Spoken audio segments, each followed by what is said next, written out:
पुलाकी एक बहुत मेहनती किसान था। कड़कती धूप में उसने अपने परिवार के अन्य सदस्यों ने रात दिन खेतों में काम किया।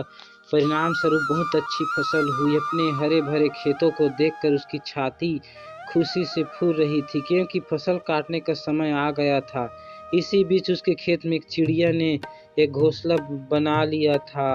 उसके नन्हे मुन्ने चूजे अभी बहुत छोटे थे। एक दिन बुलाकी अपने बेटे मुरारी के साथ खेत घर आया और बोला, बेटा ऐसा करो कि अपने सभी रिश्तेदारों को निमंत्रण दो कि ये अगले शनिवार को आकर फसल काटने में हमारी सहायता करें। और ये सुनकर चिड़िया के बच्चे बहुत घबराए और माँ से कहने लगे कि हमारा क्या होगा, अभी तो हमारे पर भी पूरी तरह से उड़ने लायक नहीं हुई है।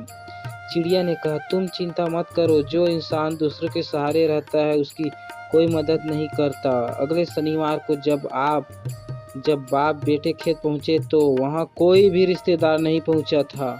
दोनों को बहुत निराशा हुई। बुलाकी ने मुरारी से कहा कि लगता है हमारे रिश्तेदार हमारे से ईर्ष्या करते हैं, इसलिए नहीं आए।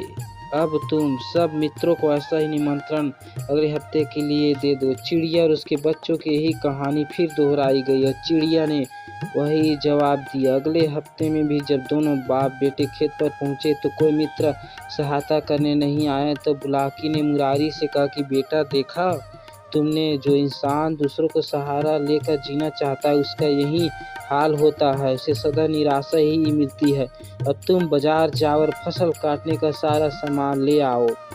कल से इस खेत को हम दोनों मिलकर काटेंगे। चिड़िया ने जब यह सुना तो बच्चों से कहने लगे कि चलो, अब जाने का समय आ गया है।